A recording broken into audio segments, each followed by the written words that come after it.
एक बार एक फोटो करवा दीजिए। इधर इधर खड़े हो जाओ, इधर मुख रख के फोटो लाइन में सिद्धार्थ जल्दी आ खुले हो जाओ खुले। आप आगे बस। हाँ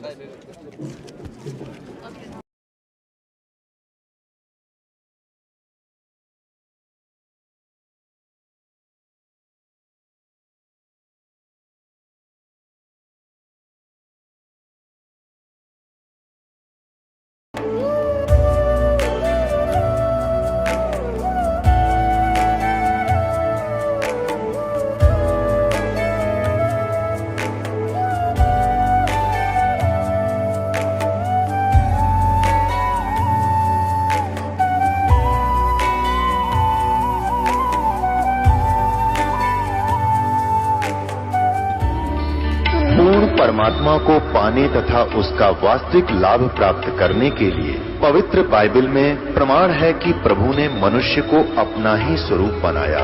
6 दिन में सृष्टि रचकर 7वें दिन विश्राम किया।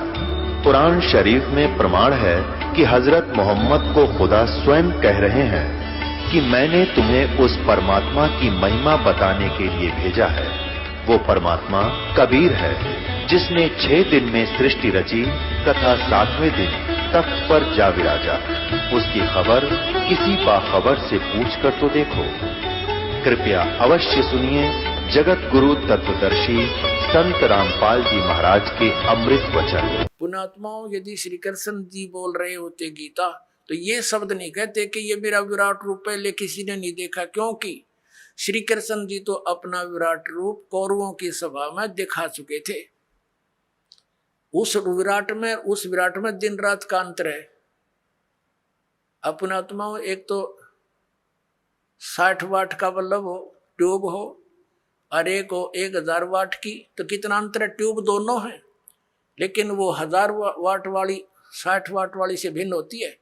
तो इसी प्रकार इन दोनों ने ही विराट रूप दिखाया था, उसमें भिन्नता थी। और ये शब्द श्री कृष्ण जी नहीं कह सकते कि पहले किसी ने नहीं देखा और आगे कोई नहीं देख सकता।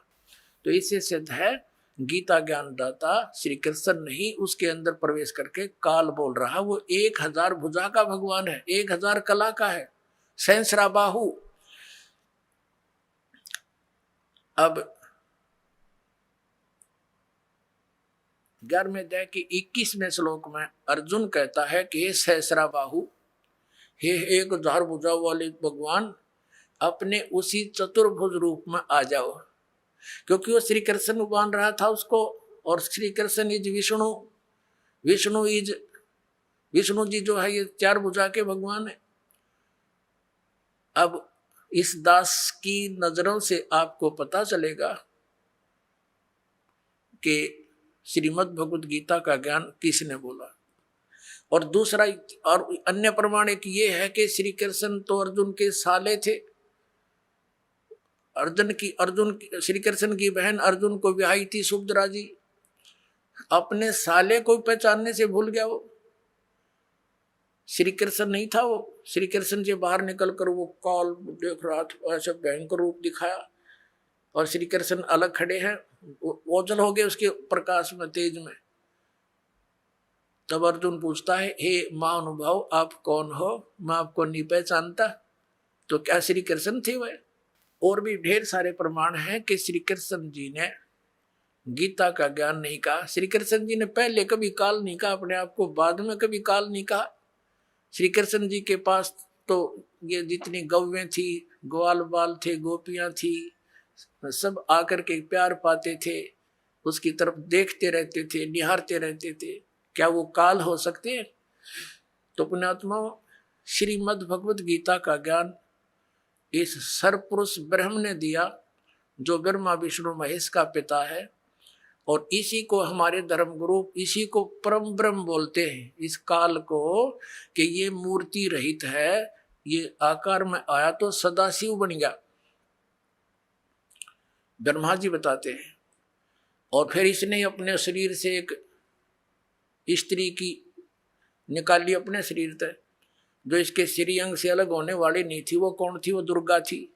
वो परमेश्वर ने निकाली थी इस काल के पेट तक, जो आपको सृष्टि रचना में बहुत बार बताया और सुनाया गया है। तो ये श्री शिव पुराण के अंदर आप देखते हो, रुद्र संहिता के अंदर आपको कल भी दिखाया था और भी दिखाएंगे समय आने पर। तो उसके अंदर स्पष्ट है कि श्री दुर्गा जी से और श्री शिव यानी इस सतकाल रूपी भगवान से विष्णु जी की उत्पत्ति हुई, इन दोनों के सृष्टि क्रम से, और ऐसे ही ब्रह्मा जी की उत्पत्ति की। और फिर विद्वेश्वर संहिता में ये आपने देख लिया 5 बोलने वाला ये अलग है, और शिव विष्णु ब्रह्मा और रुद्र ये चारों को ये उपदेश दे रहा है। तो ये काल रूपी ब्रह्म जो है, इसने गीता जी का ज्ञान बोला और इसने अपनी स्थिति बताई कि तेरे और मेरे बहुत जन्म हो चुके अर्जुन, तो नहीं जानता मैं जानता हूं।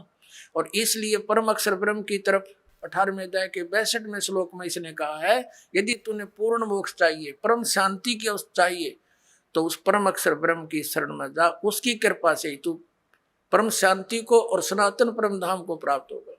फिर उसके लिए ऑप्शन छोड़ दिया कि उसके लिए तत्वदर्शी संतों की खोज कर, वो संत जैसे बताएं तू वैसे भक्ति कर, तब तेरा पूर्ण कल्याण होगा। परमात्मा स्वयं आते हैं सतलोक से चलकर इस काल के गंदे लोक में।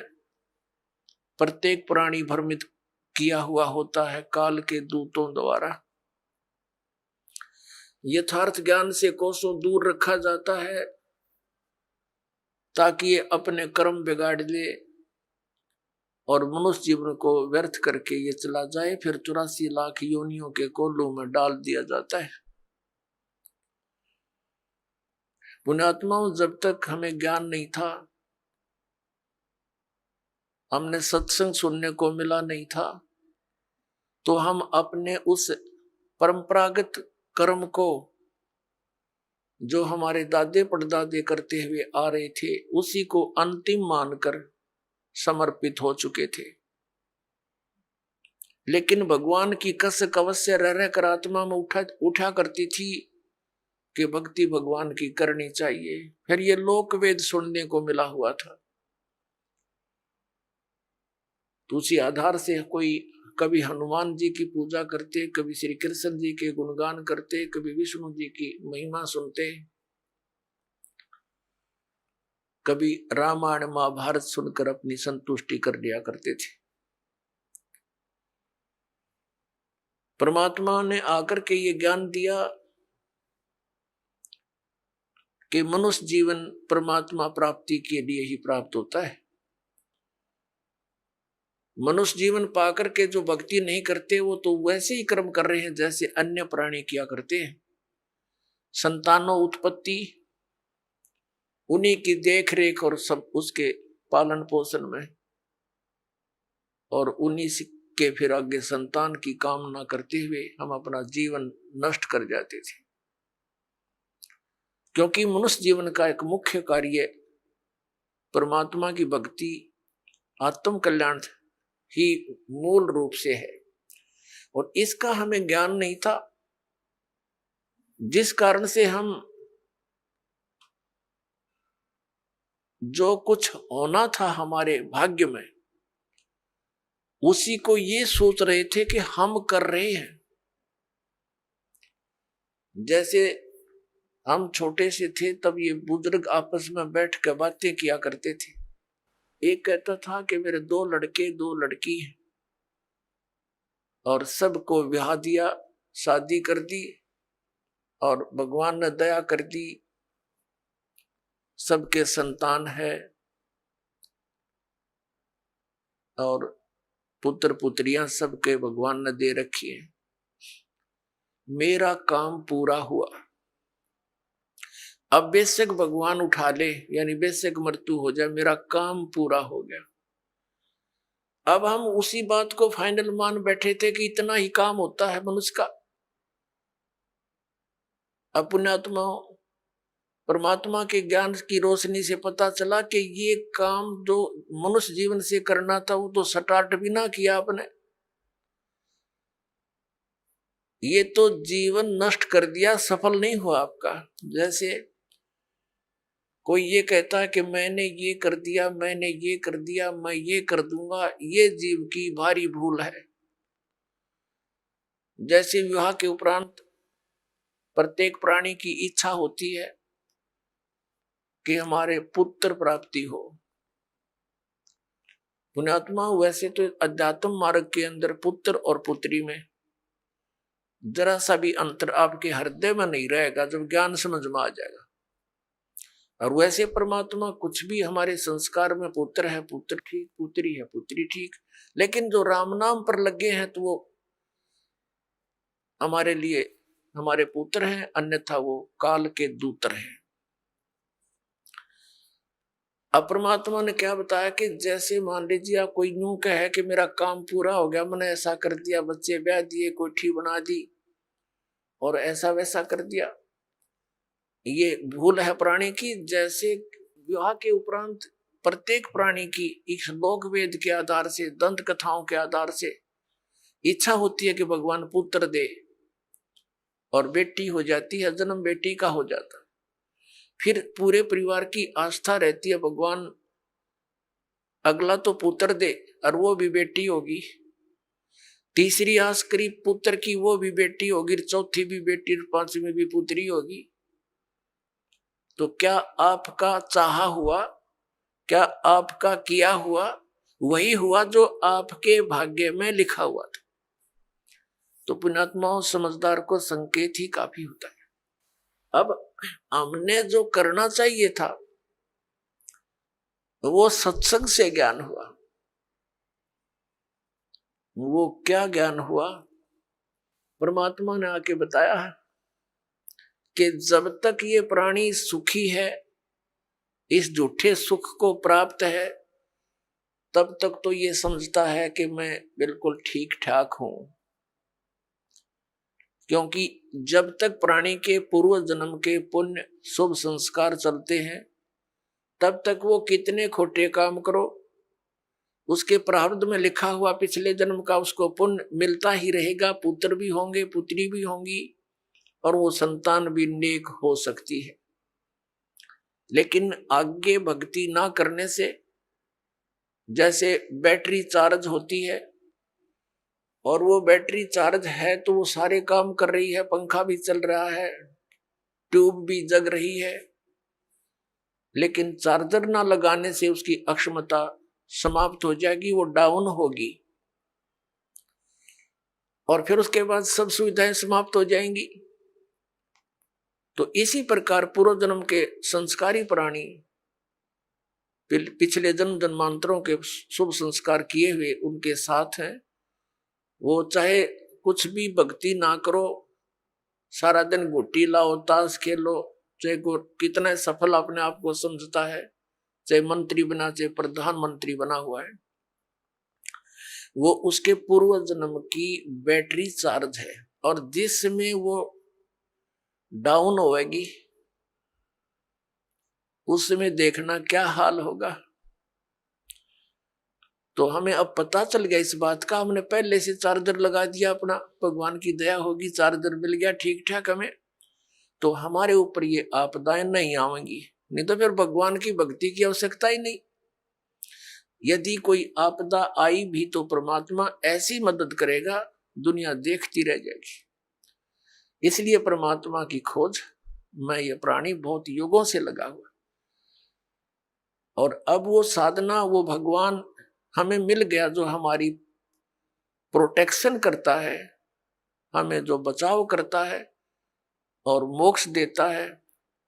हमारे प्रारब्ध के यानी संस्कारों के, किस्मत के, पाप कर्मों के कारण होने वाले जो कष्ट हैं उनका भी वो निवारण कर देता है। पुण्यात्मा, परमात्मा ने आके हमें ज्ञान दिया, दुख में सुमरण सब करे, सुख में करे ना कोई, जय सुख में सुमरण करे, तो दुख काहे को होवे। सुख में सुमरण किया नहीं, दुख में करते याद, कह कबीरता दास की, कौन सुने फरियाद। परमात्मा ने आके बताया कि दुख में तो सब भगवान को याद करते और सुख में याद नहीं करते, सुख में सुमरण किया नहीं और फिर दुख में करते याद। कह कबीरता दास की फिर कौन सुने फरियाद।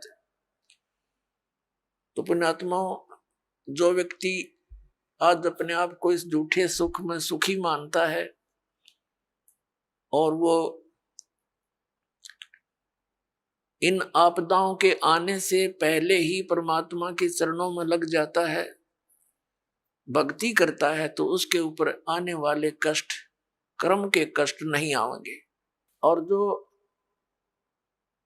इस झूठे सुख में मस्त है, पुण्यात्मा, प्रत्येक प्राणी का जो प्रारब्ध बनाया जाता है, प्रारब्ध बोलते हैं हमारे पुण्य और पाप, वह भगवान के दरबार में संचित हैं, डिपॉजिट है बैंक में। तो उनमें से जब हमारा मनुष्य जीवन आता है, एवरेज रेशो में पुण्यों के हिसाब से पुण्य निकाल लिए जाते हैं और पापों के हिसाब से पाप, दोनों का मिश्रण करके आपको एक मनुष्य शरीर मिलता है। जिनके पुण्य अधिक संचित हैं उनकी पुण्य की रेशो जीवन में ज्यादा होती है, लेकिन पापों का समावेश भी अवश्य होता है। तो जब तक पुण्य चलते हैं तब तक तो ये सोचता है कि मेरे ऊपर कुछ नहीं होने वाला, और जब पापों का दौर शुरू होता है फिर ये भटकता है, रोता है बुरी तरह टक्कर मार मार के, फिर परमात्मा को याद करता है। उसमें परमात्मा उस विषय में कहते हैं, अच्छे दिन पाछे गए गुरु से किया ना हेत, अब पछतावा क्या करे चिड़िया चुगेगी खेत। फिर परमात्मा दयालु है, कहते हैं पीछे गई सो जान दे, ले रहती को राख, उल्टी ला चढ़ाइयो करो अपूठी चाक। अब दयालु क्या बताते हैं कि अच्छे दिन पीछे गए, सतगुरु की तलाश की नहीं,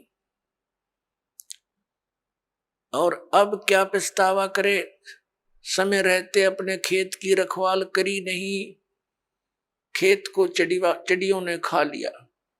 फिर परमात्मा कहते हैं कि चेत सके तो चेत ले, आधा आधा पदा उभार कि जो थोड़ा बहुत बचा है तेरा, अब इसको संभाल ले, इसको उभार ले, अब भी बात बन जाएगी। अब क्या बताते हैं परमात्मा, जैसे कुछ बुजुर्ग लोग हैं, वृद्ध हो गए बेचारे, ये तत्व ज्ञान ना मिलने से, अध्यात्म ज्ञान ना मिलने से अपने को जो ट्रेनिंग मिलती है परिवार से, रिश्तेदारी से, कुटुंब कबीले तक, समाज से, वो केवल यही मिलती है, भाई अपना करके खा ले और लेकर दे दे। ये तो एक नेक आदमी पुरुष का कर्तव्य बनता है, ये तो फर्ज होना ही चाहिए। लेकिन इसके साथ साथ हमने भविष्य का जो करना था, वो परमात्मा की साधना, धर्म, पुण्य करने थे, वो ज्ञान के बिना वंचित रह गए। और वो ज्ञान मिले सतगुरु और संत से, तो परमात्मा कहते हैं आखिर तुझको कौन कहेगा गुरु बिन आत्म ज्ञान। ठीक है, समाज संसार में रहने की विधि तो आपको समाज के लोग बता ही रहे हैं, लेकिन आत्म कल्याण का जो मार्ग है वो संत ही बताया करते हैं। और संतों तक आप पहुंच नहीं पाते क्योंकि आप उसी ऐसे समाज में ग्रप हो गए और उन्हीं विचारों से आप संतुष्ट हो गए कि इतना ही काम है। जब सत्संग में आवांगे पता चलेगा कि मनुष्य का और भी एक आवश्यक काम है जो हमने प्रारंभ नहीं किया। दास पहले गांव गांव में जाते थे, सत्संग करता था। एक गांव में दो भाई थे, एक ने उपदेश ले लिया था, एक उनके पिताजी थे, बहुत नेक आत्मा थे, लेकिन इस ज्ञान के अभाव से वो इन सत्संग आदि के नाम से बहुत खिंचते थे। हम वहां 3 दिन का पाठ करते थे जैसे यहाँ चलता है, और 3 दिन तक 2-3 बार टाइम में सत्संग करते थे। गांव घर वालों को समझाते थे, क्योंकि नया भगवान नया ही ज्ञान कई दिन तक लगातार समझाने से कुछ बुद्धि में आता है ये। तो हम सत्संग कर रहे थे, उन घर वालों ने अपने सभी भाईचारे को कह दिया था कि हमारे घर में 3 दिन कोई भी हुक्का बीड़ी तम्बाकू का प्रयोग करने नहीं आवे, या घर में बीड़ी तम्बाकू लेकर भी नहीं आवे। तो क्या हुआ कि उनका बुढ़ा ऊपर चौबारे में आंगन में, गर्मियों के दिन थे, ऊपर हुक्का भर कर बैठ गया दूसरे भाई अपने पुत्र के घर पे। हम सत्संग करते रहे। तो जब सत्संग समाप्त होने को हुआ, रात पहले दिन सत्संग सुना दिन में, फिर रात ने सुना, तो अगले दिन वो रात्रि के समय सत्संग समापन हुआ, बूढ़ा नीचे आ गया। लगभग 70 वर्ष की आयु थी उसकी। अब वो आके हमारे पास बैठ गया जमीन पे, और उसकी पुत्र वधू ये सोच रही थी, बूढ़ा पता नहीं क्या बोल लगा महाराज जी को, पता नहीं क्या कह देगा यू, क्योंकि इनने कभी ये काम देखे नहीं, और पता नहीं क्यों आ गया यू तो बहुत चिढ़ा करता है इन बातों से। वो बैठ के और आंखों में पानी भराया, रोने लग गया। मैंने पूछा क्या बात होगी बाबा, क्या बात है, क्यों रो रहे हो आप? ने बोला जी जो ज्ञान आपने सुनाया, ये बात तो आज तक हमने कदे सुनने को ना मिली। हमने तो लक्ष्मी चंद की रागनी सुनी है, और कोई सांग सिनेमे देखे, और मैं तो इतना मेहनती आदमी था, इन पुत्रा के 2-4 किले आवे थे, मैंने इनके 12 किले बना दिए। 12 एकड़ जमीन, 8 एकड़ और मोल ली मेहनत कर करके। और ईब मेरा क्या होगा, मैं तो 70 साल की उम्र होगी मेरी, अब मैं क्या करूंगा, क्या बनेगी मेरे साथ में? मैंने तो इस ज्ञान से सारी रात नींद आनी बंद हो गई, और अब मेरा खाना पीना भी छूट गया। अब क्या बनेगा, मेरा क्या होगा? मेरी तो उम्र जाली। और उसकी पुत्र वधू भी वहीं बैठ गई। बूढ़ा आज तो बहुत अच्छा बोला, और वह ध्यान से सुना कि जो क्या हो गया बुढ़े के एकदम। ने बोला जी क्या मेरा भी कुछ हो सकता है? मैंने कहा देखो विश्वास करो, अब जैसे कुएं होते थे पहले बहुत गहरे, और उनमें 100-150 फुट नीचा जल होता था, उसको निकालने के लिए एक लंबी नेजू आया करती रस्सी, बहुत मोटा, इतना मोटा रस्सा, और 150-200 फुट लंबा, और उसके बाल्टी बांध दी जाती थी, और वो बाल्टी से पानी निकालते थे तो 100 फुट दूर तो खींच के ले जाते थे 2-3 मिनट, और फिर बाल्टी से जल निकल आता था। तो मैंने कहा कि जैसे कुएं में बाल्टी जा रही हो और नेजू हाथ से छूट गई रस्सी, और वो तो जा रही है,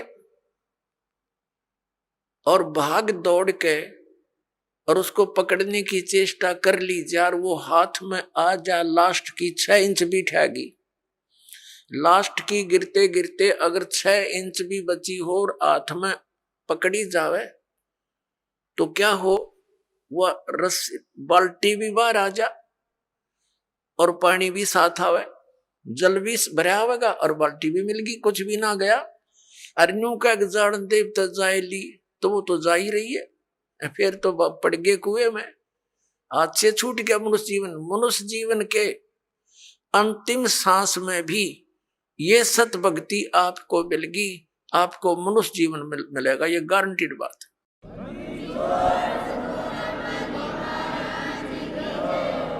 और आप क्या तो भी 70 वर्ष है, एवरेज 80-90 तो मानते हैं मनुष्य की आयु, और आप तो स्वस्थ दिखाई देते हो, करड़े हो, खूब तगड़े, और नाम लो, पर ओका बीड़ी शराब तम्बाकू ये छूना नहीं पड़ेगा।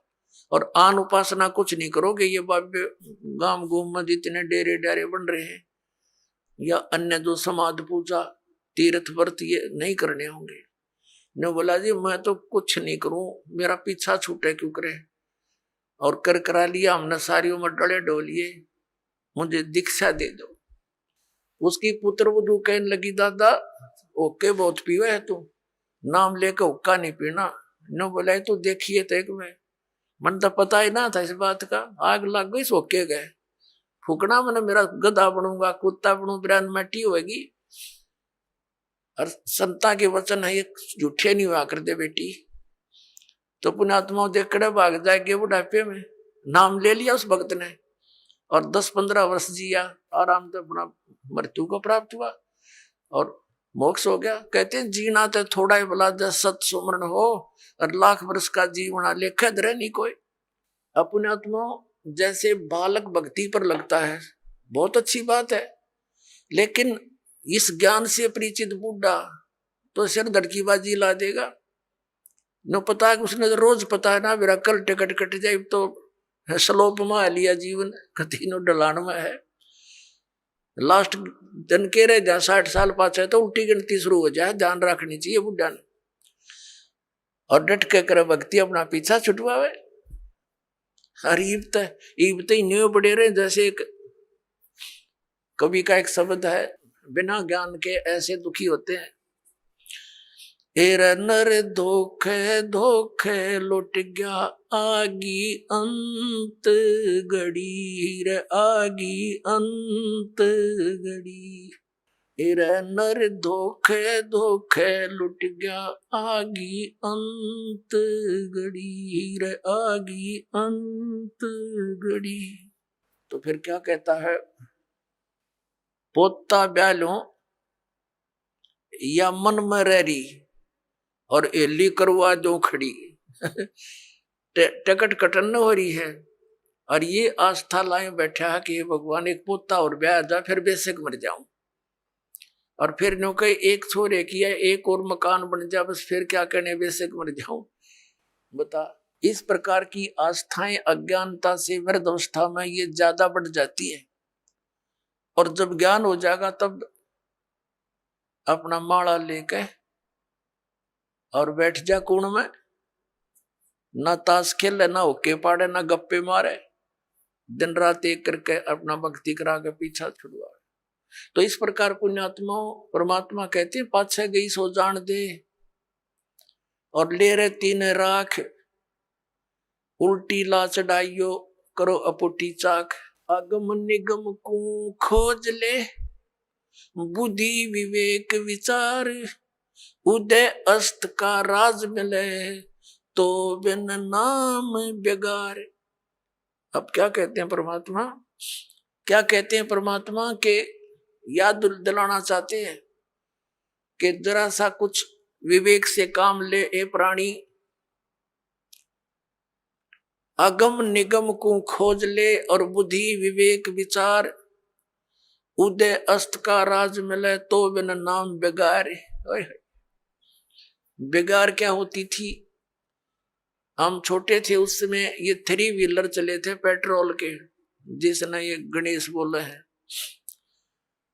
और हमारे गांव से लखन मादरा तक एक गणेश चलते थे, 2 टेम्पू थे वो।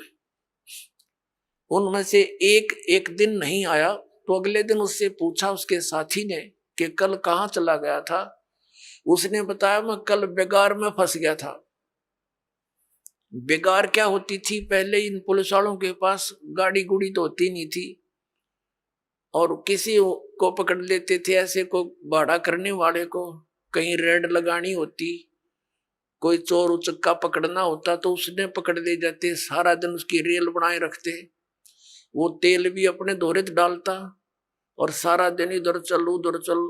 सुबह पकड़ लेते, रात के 12 बजे छोड़ते, 1 मिनट का चैन नहीं और खर्चा करते हैं। तो बता रहा था कि कल बेगार में फंस गया, 200 रुपये का खर्चा हो गया। उसमें तेल बहुत सस्ता था, पेट्रोल भी 1-1.5 ₹100 लीटर था। और उस दिन की दिहाड़ी गई, 200 रुपये का खर्च तेल पानी में लग गया। सारा दिन धक्के खाता, इंडिया में बोला 1 बजे छोड़ा, सुबह ले गए थे पकड़ के, रात के 1 बजे। तो वो बेकार होती है। सारा दिन तो पूरा उसको 1 मिनट की पल नहीं, पल का भी चैन नहीं, कहीं रुकावट नहीं, सारा दिन वो ऐसा स्पीड खींचे दिखे और घरते खर्चा करके दिहाड़ी भी लुटवा के और रात न पड़ा आके। तो अपने तो पल्ले तो खर्चा करया और 1 मिनट की चैन नहीं, सारा दिन पहिया चला। वह बेकार कहलाती थी कि अपने चलता दिखे जैसे बहुत स्पीड तक को घनी सवारी करके आता होगा यो, हर फंस रहा था बेगार के। तो परमात्मा याद दिलाते हैं कि जो परमात्मा की भक्ति नहीं करते वो चाहे पूरी पृथ्वी का राजा है, आपने न्यू दिखा है कि तो बड़े आगे पाछे इसका सलूट मारनी है और बड़ी जय जयकार हो रही है। परमात्मा कहते हैं ये तो 3 व्हीलर वाला है, अपने पल्ले तो पैसे खर्च कर रहा है और खूब चहल पहल दिखाई देती है, अंत में इसकी वाह बिरन माटी होगी, याद रखेगा। अगम निगम को खोज ले बुद्धि विवेक विचार, उदय अस्त का राज मिले तो बिन नाम बेगारे। या भक्ति नहीं है तो यो राजा पूर्व जन्म की कमाई को बर्बाद कर रहा है और आगे की दाढ़ी बनती नहीं, क्योंकि यो नाम जाप ठीक नहीं कर रहा है। तो इसलिए परमात्मा कहते हैं बिन उपदेश अचंभ है, ये क्यों जीवत है प्राण, भक्ति बिना का ठोर है, ये नर नाही पाषाण। परमात्मा कबीर परमेश्वर जी कहते हैं कि बिना उपदेश लिए, बगैर गुरु धारण किए ये मनुष्य, ये जीव किसको आधार मान के जी रहा है। मुझे इस चीज का आश्चर्य हो रहा है। और भक्ति बिना का ठोर है, ये नर नाही पाषाण। ये तो पत्थर हैं जब इस मनुष्य जीवन को बर्बाद कर रहे हैं, ना कोई आधार। यदि हम बच्चों को आधार मानते हैं तो हमारी ये मृत्यु हो जाती है, तो बच्चे हमारे कहां से हुए। हमारे सामने बच्चों की मृत्यु हो जाती है तो ये आधार निराधार था, हमारा भूल थी हमारी कि हम इसीलिए जी रहे थे। हमारा आधार होना चाहिए मोक्ष, और मोक्ष के लिए पूर्ण संत की आवश्यकता होती है, सत भक्ति की आवश्यकता होती है। तो वो सभी समय संयोग इस कलयुग में आके इकट्ठे होते हैं, जो अब आपके लिए रजा कर रखी भगवान। संत पूरा हो, पूर्ण परमात्मा की भक्ति हो, शास्त्र अनुकूल हो, अधिकारी हो नाम देने का, तो ऐसे संयोग, ऐसे नंबर कदे कदे जुड़ा करे जो आज सारे नंबर मिल गए। और अब केवल नाम लेना है, बुराइयों से बचना है, मोक्ष हो जाएगा। परमात्मा क्या कहा करते हैं,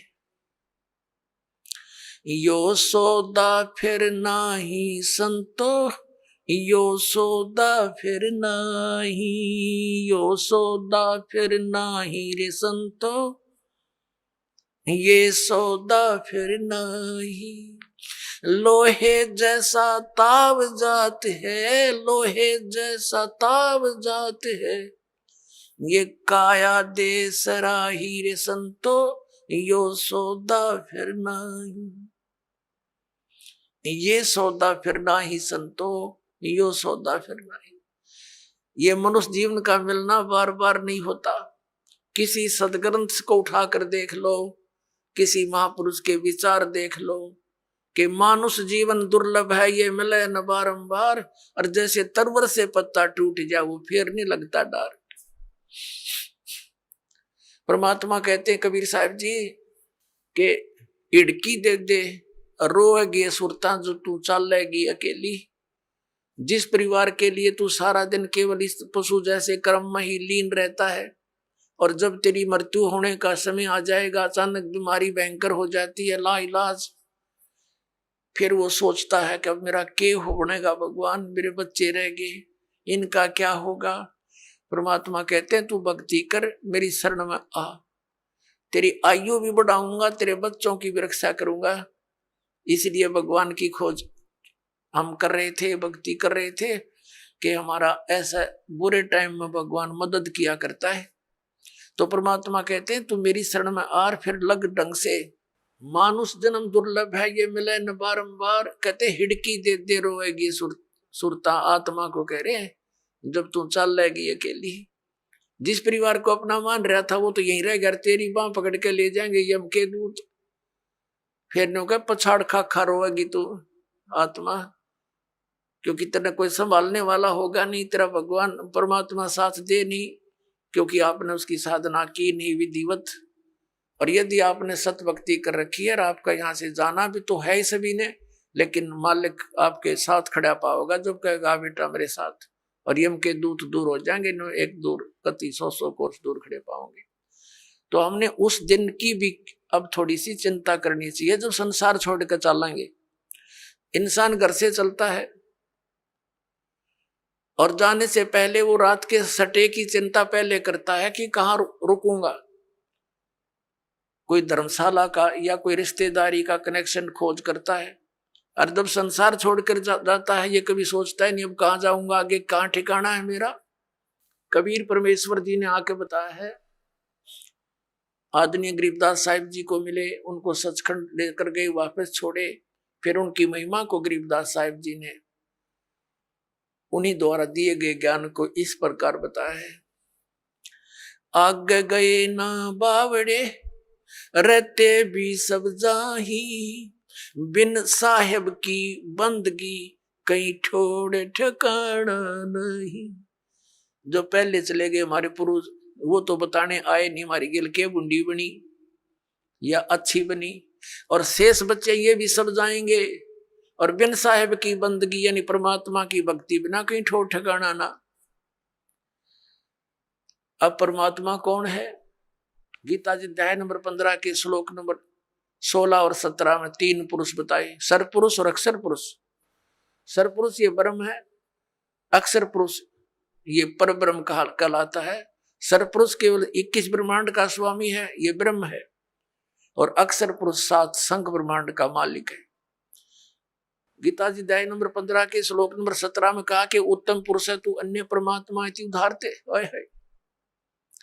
वो इन दोनों से श्रेष्ठ परमात्मा वास्तविक भगवान तो कोई और है जिसको परमात्मा कहते हैं, और वही तीनों लोकों में प्रवेश करके सबका धारण पोषण करता है। अब परमात्मा की भक्ति बिना, अब हमारा परमात्मा हमारा साहिब कौन है? कबीर साहिब है, वो परम अक्षर ब्रह्म है, उसका कभी विनाश नहीं होता। उसकी साधना करने वाले प्राणी फिर लौटकर कभी संसार में जन्म मृत्यु में नहीं आते। गीता जी अध्याय नंबर 18 के श्लोक नंबर 62 और गीता जी अध्याय नंबर 15 के श्लोक नंबर 4 में यह कंसेप्ट क्लियर है। गीता ज्ञानदाता कहता है कि उस परमेश्वर की शरण में जाओ, उसकी कृपा से तो परम शांति को, सनातन परम धाम को प्राप्त होगा। और जहां जाने के बाद साधक फिर कभी लौटकर वापस संसार में नहीं आते। उस परमात्मा की भक्ति करो, वो गीता ज्ञानदाता से दूसरा है, अन्य है। अब क्या बताते हैं कि बिन साहेब की बंदगी कहीं ठोर ठिकाना ना। यदि हम ब्रह्मा विष्णु महेश या ब्रह्म या परब्रह्म यानी अक्षर पुरुष की भक्ति करते हैं तो जन्म मृत्यु सदा बनी रहेगी। इनकी भी जन्म मृत्यु है, और इनके अंतर्गत जितने प्राणी हैं उनकी भी, इनके साधकों की भी जन्म मृत्यु सदा बनी रहेगी। अब जैसे आप जी यहाँ खूब आराम से रह रहे हो, बच्चे हैं, पोते हैं, पोतियां हैं, या वैसे अभी बच्चे छोटे हैं, पढ़ रहे हैं, माता पिता है, या विवाह हुआ है, तो आशाएं हैं संतान हो उसकी, उनके ऐसे परवरिश करूंगा। तो यहां से तो एक दिन चलो चलो होगी, कभी भी हो सकती है वो चलो। अब यहां से मृत्यु हुई, पुण्य पाप के आधार से, पुण्य के आधार से स्वर्ग गए। स्वर्ग का भी सीमित समय है, जैसे यहाँ का समय है।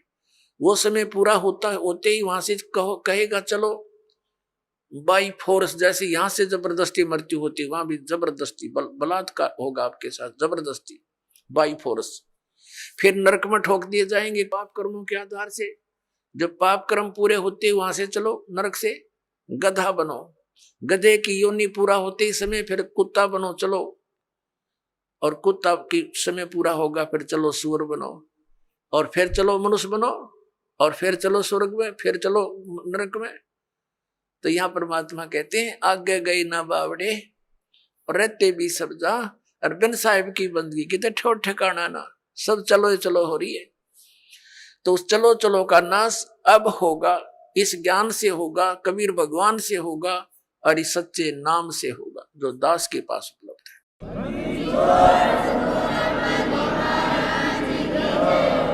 और इसका एक बेनिफिट और होगा हमें कि हमारे इस जीवन में हमारे परिवार की आपदाएं भी टलेंगी।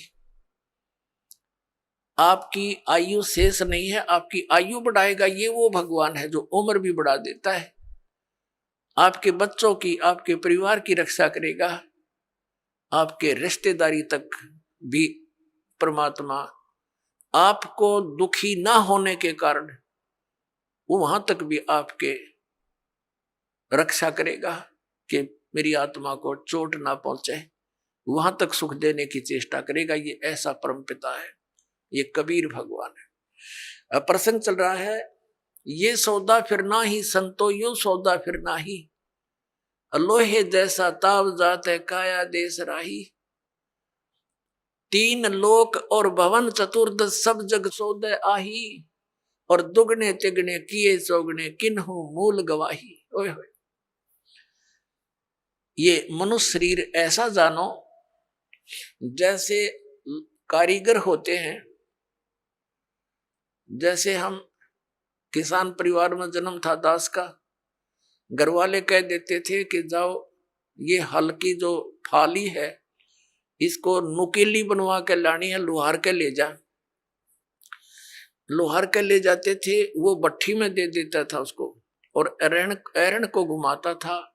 जब वो बिल्कुल लाल हो जाती थी फाड़ी, कुछ जो हल में लोहे की है डंडा सा इतना लंबा, और वो जब कति गर्म हो जाती थी तब तुरंत निकाल कर और एरण पे धर देता था और कहता था घण लगाओ, जोर जोर से मारो ना ठंडी हो जाएगी फिर कोई फायदा नहीं। तो तुरंत यानी गर्म लोहे पर तुरंत चोट मार के उसको बिल्कुल नुकीली बनाकर और दे देता था। ऐसे ही गर्म लोहे पर चोट लगाकर ये लोहार लोग, कारीगर, जैसे ये पेचकस वगैरह वो जो भी पलटा चम्मच ये बनाते थे। तो जब गर्म है, गरम गरम पर चोट लगा दी, लोहे के साताव है ये, तो वो तुरंत उसका जो बनाना चाहते वो बन जाता है। जरा सा ठंडा हो जाए तो बेशक उस पर थोड़े मारे जाओ, उसका कोई यूज नहीं, बांगा टेढ़ा बन जाएगा। तो इसी प्रकार परमात्मा ने बताया कि ये आपका मनुष्य शरीर जब तक है ये लोहा गर्म है आपका, और इस गर्म लोहे पर चोट मार गए तो कुछ बन जाएगा नहीं। ये लोहा ठंडा हो गया, मृत्यु होगी, फिर तबांगे टेढ़े मुंह हो जाएंगे कुत्ते गधे सुअर के, वह वस्तु नहीं बनेगी जिसके लिए ये गर्म लोहा हो कर रखा था। तो ये जब तक ये लोहे जैसा ताव जात है और काया देश राही, ये मनुष्य जीवन आपका बर्बाद हो रहा है, इसको संभाल ले। फिर क्या बताया है कि तीन लोक और भवन चतुर्दश ये सब जग सौदे आही, और दुगने तिगने किए चौगने किन्हु मूल गवाही। पुण्यात्माओं, जैसे कोई बिजनेसमैन 10-5 लाख रुपए लेकर के दूसरे शहर में जाता है, वो उस मूल धन है उसका वो 5 लाख रुपए, वहां जाकर किसी धर्मशाला में या होटल में कोई कमरा किराए पर लेता है। उसने वहां जाकर के उस मूल धन को दुगना तिगना चौगुना बनाने के लिए बिजनेस करना चाहिए, जो उद्देश्य लेकर वो गया है। तो जो उससे वो लाभ उठाता है, सौदा करता है, बेचता है, करता है, तो दुगने तिगने बना रहा है। और यदि कोई उस मूल धन से ही गुटी लगा रहा, शराब पीता है, किराए होटल का किराया भी दे रहा है, गुटी लावर खावे, अच्छा मालस हो जावे, तो वो अपने मूल का नाश कर रहा है, मूल धन को बर्बाद कर रहा है। जो उद्देश्य लेकर गया था 5 लाख रुपए के, उसने 15 लाख बना लिए, तो वो हो गया सफल। और जिसने मूल धन का भी नाश कर दिया वो हो गया असफल, और वो बन गया कर्जवान और मजदूर। जैसे किसी से कर्ज लेकर जाते थे पहले पुराने समय में, वो क्या करते थे, कोई गरीब व्यक्ति उसका कर्ज वापस नहीं दे सकता था ऋण, तो उसको मजदूर लगा लिया करते थे कि मेरी मजदूरी कर, पूरे कर। तो परमात्मा कहते हैं ये मनुष्य जीवन आपको श्वास की पूंजी मूल धन मिला हुआ है। इस मूल धन से आपने दोगुने तिगुने चौगुने करने चाहिए थे। और जिसको सत्संग सुनने को नहीं मिला उन्होंने अपने मूल का नाश कर दिया। परमात्मा कहते हैं कि दुगने तिगने किए चौगने किन्हों मूल गवाही, यो सौदा फिर नाही संतो, यो सौदा फिर नाही। अब दुगने तिगने कौन कर रहा है और मूल धन का नाश कौन कर रहा है? दुगने तिगने वो कर रहे हैं प्राणी जो सत्संग को समझकर परमात्मा का उपदेश ले लेते हैं, भक्ति करते हैं, दान करते हैं, सेवा करते हैं, परमात्मा की भक्ति करते हैं। वो अपने इस मनुष्य जीवन की पूंजी को दुगना तिगना चौगुना बना रहे हैं, वो साहूकार हो रहे हैं। और जो इस मनुष्य जीवन के अंदर अपना केवल अपने निर्वाह तक सीमित हैं, गुटी लाई सो गए, सिनेमा देखा, ताश खेले हैं और बकवादा में बड़े रहे, सिनेमा देखा, तो वो अपने मूल धन का नाश कर रहे हैं। उसके बाद फिर परमात्मा क्या बताते हैं? जो भक्ति नहीं करते क्या बताते हैं कि ये दम टूटे पिंडा फूटे हो लेखा दरगाह माही, और उस दरगाह में मार पड़ेगी, तेरे यम पकड़ेंगे बाही, यम के दूत तेरी बाजू पकड़ के ले जाएंगे यहां से। और जादन की वो डरनी लागे लज्जा रे अकनाही। फिर क्या बताते हैं परमात्मा कि जा सतगुरु की मैं बलिहारी जो जामन मरण मिटाही। अब गरीबदास साहिब जी कहते हैं कि उस सतगुरु के ऊपर मैं बलिहारी जाऊं जो जन्म और मरण के इस महान कष्ट से छुटकारा दिलवा दे। पुण्यात्मा, जन्म और मरण के रोग से छुटकारा कौन दिला सकता है? कबीर परमात्मा। और कबीर परमात्मा का रिप्रेजेंटेटिव यानी उसकी दुआ, उसका कृपा पात्र, उसकी भक्ति साधना बनाने वाला, बताने वाला संत जो साधना देगा, उस साधना उस भक्ति के कारण वो परम पिता परमात्मा कबीर साहिब आपकी जन्म और मृत्यु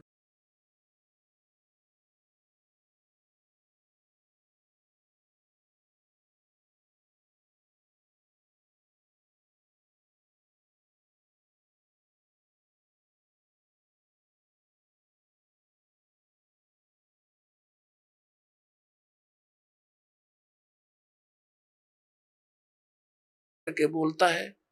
ये खुद कहता है दूसरे अध्याय के 12वें श्लोक में, चौथे अध्याय के 5 और 9 श्लोक में, गीता जी में अध्याय नंबर 10 के श्लोक नंबर 2 में गीता जी। ये गीता ज्ञानदाता कहता अर्जुन तेरे और मेरे बहुत जन्म हो चुके, तू नहीं जानता मैं जानता हूं। तो इसकी भक्ति करने वाला जन्म मरण से कैसे छूट सकता है? ये खुद जन्म मरण में। आइए अब हम उन श्रद्धालुओं के अनुभव जानते हैं जो जगत गुरु तत्वदर्शी संत रामपाल जी महाराज जी से दीक्षा प्राप्त कर चुके हैं तथा उनके द्वारा बताए गए भक्ति मार्ग पर चल रहे हैं। नमस्कार सर। सत साहिब। सर क्या नाम है आपका? विजेंद्र दास। विजेंद्र जी आप कहाँ के रहने वाले हैं? गांव पिनाना, जिला सोनीपत, हरियाणा का रहने वाला हूँ। सर संत रामपाल जी महाराज से नाम दीक्षा आपने कब ली? 6/6/2006 को ली थी। सर संत रामपाल जी महाराज से नाम दीक्षा लेने से पहले क्या आप कोई भक्ति साधना भी करते थे? हाँ, मैं परमात्माओं के बारे में घूमता रहता था कि कहीं पूर्ण परमात्मा मिल जाए, और मैं साईं बाबा का भगत था और ये सोचता था कि कभी शिरडी में जाऊंगा। और साईं बाबा ने एक ही बात कही थी कि सबका मालिक एक, लेकिन मुझे नहीं मालूम था कि वो सबका मालिक एक है कौन। सर आपने बताया कि आपको साईं बाबा की एक बात पसंद आई कि सबका मालिक एक, तो क्या आपको सबका मालिक एक मिला? हाँ, अब मिल गया, सबका मालिक एक मिल गया। सर आप संत रामपाल जी महाराज की शरण में कैसे आए? ये भी एक वाकया है, वो मैं थोड़ा सिलसिलेवार बताऊंगा। सन 1996 से लेकर 2006 तक अपना बढ़िया काम चल रहा, स्कूल चल रहा था, 10वीं कक्षा तक का, अच्छे बच्चे थे। 2006 में जब मेरे ऊपर विपदा आई, मेरी माताजी बीमार थी, हृदय रोगी, और वो रोहतक मेडिकल में मेरा छोटा भाई लेकर चला गया उसको, और वो मेडिकल में दाखिल करवा दी रोहतक मेडिकल में, और पैसे भूल गया मेरा भाई। पैसे लेने वापस आया घर पर, तो रास्ते में जाते समय उसका एक्सीडेंट हो गया और ऑन द स्पॉट वो मर गया जी। वो मरने के बाद ठीक 13 दिन बाद, जिस प्रकार ग्रामीण करते हैं 13वीं वाले दिन मेरी माँ भी चल बसी, और मेरी माँ चल बसी और स्कूल के बच्चे भी तितर बितर हो गए, और एक नौकरी के पैसे ले रहा था जो कि बहुत ज़्यादा थे। मेरे पिताजी ने अपने भी दिलवाए थे और दूसरों के भी दिलवाए थे, लगभग 60-70 लाख रुपए थे, और वो भी लेकर चंपत हो गया जी। और इसी दौरान मुझे कुछ सूझ नहीं रहा था कि मैं क्या करूं, और दिमाग ने काम करना बंद कर दिया और दोनों गुर्दों ने भी काम करना बंद कर दिया। तो जी मैं भी बीमार रहने लगा, और तो भगतमती ने एक दिन कहा कि तुम्हारा छोटा भाई भी चला गया और मम्मी भी चली गई, अब तुम भी मतलब बीमार है, उसी डॉक्टर के पास जाओ जिसके पास माँ दाखिल थी। तो मैं उसके पास गया, डॉक्टर ने अपने साले के साथ, डॉक्टर ने मुझे चेकअप किया। चेकअप करने के बाद डॉक्टर ने कहा अपने पिताजी को लाओ बुलाकर। लेकिन मैंने कहा कि जी मेरी माँ भी मर गई, मेरा भाई भी मर गया, आप हमें ही बता दो क्या बीमारी है। तो उन्होंने कहा कि तुम्हारे दोनों गुर्दे ख़त्म हो चुके हैं और हम तुम्हारे ऑपरेशन भी नहीं कर सकते, क्योंकि तुम अत्यधिक कमजोरी के कारण बीच में मर सकते हो, इसी कारण हम तुम्हारे गुर्दे नहीं बदल सकते। और डॉक्टर ने 6 महीने का समय दे दिया। 6 महीने का समय दे दिया। मैं घर पर वापस आया, मैंने अपने जो मेरे साथ गया हुआ था मेरा साला, उससे भी कह दिया कि कभी किसी से जिक्र मत करना, क्योंकि घर की औरतों का यही वो होता है, वो खामखाई सोच मानने की। तो मैंने किसी से जिक्र नहीं किया। इसी दौरान मैं रोज़ मरता रहा, पूरे 2.5 महीने निकल गए। 2.5 महीने निकल गए। इसी दौरान मुझे एक मेरे पिनाना गांव में एक ही भगत थे, संत रामपाल जी महाराज से, वे करोथा से जुड़े हुए थे। और करोथा से जुड़े होने के कारण वे कई बार मेरे करोथा से जुड़े हुए थे, मेरे पिताजी के पास आकर बैठते थे। वे एक दिन उन्होंने मुझे पूछ लिया कि तुम दिन पर दिन मरता जा रहा है, क्या बात है, तुम्हारी शक्ल भी बदल गई। तो मैंने उससे कहा कि दादाजी आपको नहीं बताऊँगा मैं कि मुझे क्या बीमारी, आप मेरे पिताजी को बता दे, वे खामखाई चिंतित होंगे। तो उन्होंने कहा कि नहीं, मैं तुम्हारे पिताजी को नहीं बताऊंगा, तुम मुझे बताओ। तो मैंने उनको बता दिया कि दादाजी ऐसे ऐसे बात है, मेरे दोनों गुर्दे ख़त्म हो चुके हैं, डॉक्टर ने 6 महीने का टाइम दे दिया, 2.5 महीने जा चुके हैं और 3.5 महीने बाकी है मेरे। तो उन्होंने कहा कि बेटे क्या तुम परमात्मा में विश्वास रखते हो। मैंने कहा कि पहले मैं परमात्मा में विश्वास रखता था दादाजी, क्योंकि मैं साईं बाबा का भगत था और खेत में कमरा बना रखा है, कोठला कहते हैं जिसको आम भाषा में हम गांव वाले, वहाँ पर बैठकर मैं भक्ति करता था।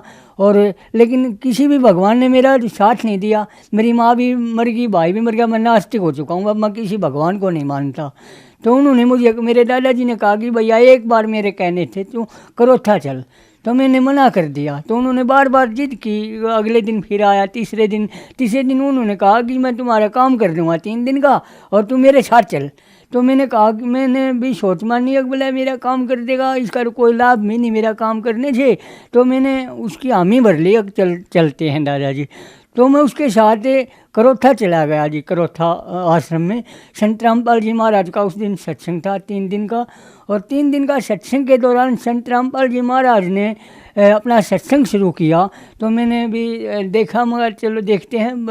परमात्मा ने जब प्रमाणित किया, गीता जी के अध्याय नंबर 16 के श्लोक नंबर 23 में जो प्रमाणित किया, जो पुरुष शास्त्र विधि को त्यागकर अपनी इच्छा से मनमाना आचरण करते हैं उनको न तो सुख मिलता है, न उनकी गति होती है, न मोक्ष मिलता है। और 24वें श्लोक में कह दिया, इसे तेरे लिए है अर्जुन, करते और अकर्तव्य की व्यवस्था में अर्थात कौन सी भक्ति करनी चाहिए, कौन सी नहीं करनी चाहिए, इसके लिए शास्त्रीय प्रमाणित है। तो मेरा दिमाग घूम गया, क्योंकि मैं तो मनमाना आचरण कर रहा था, मुझे लाभ कहाँ से मिलेगा। तो उसके बाद संत रामपाल जी महाराज ने बताया कि आज तक मैं ओम नाम को सबसे बड़ा मानता था, क्योंकि हमें बचपन से शिक्षा दी जाती थी कि ओम नाम से तब बड़ा, इससे बड़ा न कोई जो स्मरण करे ओम का शुद्ध आत्मा हो। उसी दिन उसे अपने दादाजी का हाथ पकड़ लिया और उसे कहा कि दादाजी इस संत का नाम दिलवाओ मुझे, क्योंकि ऐसा ज्ञान मैंने आज तक नहीं सुना। तो मैंने 6 जून 2006 में संत रामपाल जी महाराज से गुरु दीक्षा ली। सर, जैसे कि आपके बताए अनुसार आप पे दुखों का पहाड़ टूटा हुआ था। पहले आपकी माताजी की मृत्यु हो गई और फिर आपकी भाई की मृत्यु हो गई, और आपका जो स्कूल था वो भी बंद हो गया। और जब आप परेशान रहने लगे, डॉक्टर ने आपको बताया कि आपके दोनों गुर्दे खराब हैं और आपकी जीवन ज़्यादा नहीं है। फिर आपने संत रामपाल जी महाराज से नाम दीक्षा ली। तो क्या संत रामपाल जी महाराज से नाम दीक्षा लेने के बाद आपकी परेशानियाँ ठीक हुई? तो संत रामपाल जी महाराज के से नाम दीक्षा लेने के पश्चात मुझे थोड़ा थोड़ा आराम महसूस हुआ और 1 हफ्ते में आराम लगने लगा। उसके बाद मैं घर वाली बोली कि तू एक बार दोबारा चेक करवा करा। तो मैं डॉक्टर के पास गया, उसी डॉक्टर के पास। उस डॉक्टर ने मेरा चेकअप किया और कहा कि तुम्हारे दोनों गुर्दे अब बिल्कुल सही हैं, तुमने कहाँ से दवाई ली? तो मैंने उनको बताया कि संत रामपाल जी महाराज से मैंने नाम दीक्षा ली। तो डॉक्टर तो नहीं मानते इस चीज़ को। तो मेरे दोनों गुर्दे ठीक होने के बाद मैं भी अचंभित रह गया और मैंने एक ही बात वो करी कि परमात्मा ने शास्त्र विधि अनुसार मुझे भक्ति दी और उससे मुझे बहुत सारे लाभ हुए। मेरे गुर्दे बिल्कुल ठीक हैं, 2006 से लेकर अब तक बिल्कुल ठीक है मेरे गुर्दे। उसके बाद मैं भगतमती को कहने लगा कि परमात्मा आए हुए हैं, चलो तुम भी चलो। तो भगतमती कुछ दिनों तक नहीं मानी, फिर भगतमती भी आ गई, पूरा परिवार आ गया। उसके बाद मेरे पिताजी थोड़े एंटी हो गए मेरे से, क्योंकि वे कहने लगे कि तू कहाँ जाने लगा, ऐसी जगह नहीं जाते, क्योंकि उसी समय करोथा की लीला कर दी थी परमात्मा ने। तो वे कहने लगे इस तरह ठीक है, मेरा छोटा बेटा जी जाता है, तू मर जानता उसकी जगह, वो भी ठीक था, तू कहाँ जाने लगा, और जब तू मरेगा तो 5.25 का प्रसाद बांटूंगा, यहाँ तक भी कहने लगे। तो ये सिलसिला 2 साल तक चला। और उसके बाद संत रामपाल जी महाराज अपनी करोथा की लीला पूरी करके बाहर आए और उसके बाद मेरे पिताजी बीमार पड़ गए जी। एक दिन बीमार पड़ने के बाद वे पूरे 15 दिन तक रोहतक मेडिकल में रहे। रोहतक मेडिकल में रहने के बाद उनको कोई आराम महसूस नहीं हुआ और ऑपरेशन बोल दिया। ऑपरेशन के दौरान डॉक्टरों ने कहा कि यहाँ पर मशीन नहीं है, तुम्हें बाहर से ऑपरेशन करवाना पड़ेगा, 4.5 लाख रुपये तक का खर्चा आएगा। तो फिर मैंने कहा पिताजी से कि पिताजी आपका ऑपरेशन करवाएंगे। और 2 बेड थे सर जी, एक बेड इस साइड में, एक बेड इस साइड में। एक पर मेरे पिताजी लेटे थे, एक पर मेरे पिताजी से भी कम बीमारी का मरीज़ लेटा हुआ था। रात को वो मर गया जी।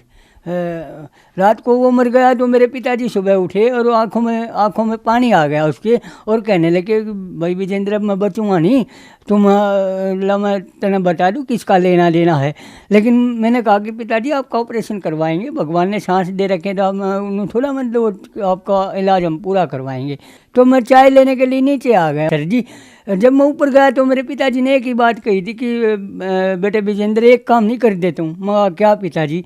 तो उन्होंने कहा कि तू अपने पापा के पास ले चल मुझे। तो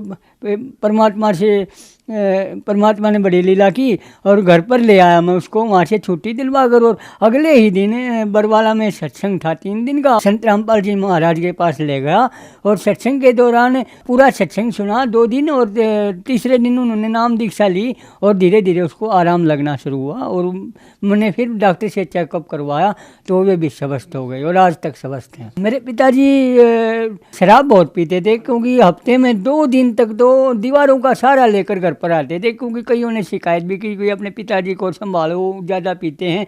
और ओक्का तो यहाँ तक पीते थे कि खेत में जावन थे ना, जब ओक्टी भर कर ले जाया करते ताकि बीच में नशा न टूट जाए, इतना ज़्यादा नशा करते थे। और संत रामपाल जी महाराज ने उसका नशा बिल्कुल छटवा दिया जी।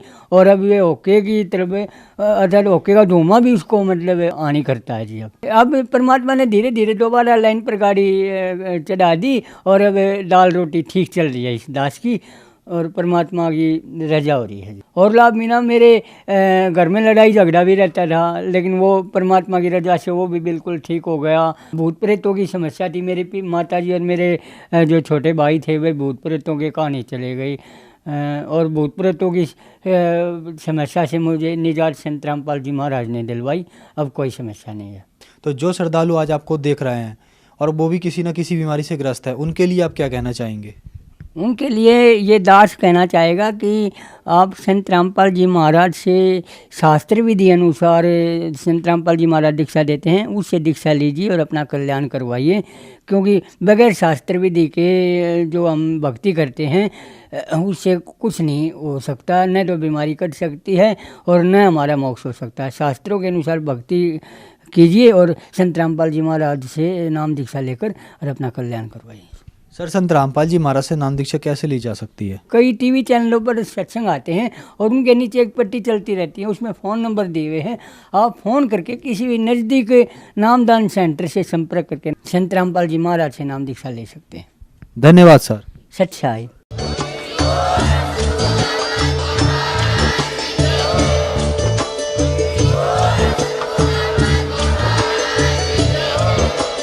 आप सुन रहे थे जगत गुरु तत्वदर्शी संत रामपाल जी महाराज जी के मंगल प्रवचन। अधिक जानकारी के लिए विजिट कीजिए हमारी वेबसाइट www.jagatgururampalji.org। संत रामपाल जी महाराज जी के शुभ आशीर्वाद से पूरे विश्व भर में 500 से भी ज्यादा नाम दीक्षा केंद्र हैं, जिन पर संत रामपाल जी महाराज जी द्वारा ऑनलाइन निशुल्क नाम दीक्षा दी जा रही है। अपने नजदीकी नाम दीक्षा केंद्र का पता करने के लिए संपर्क करें 8222880541।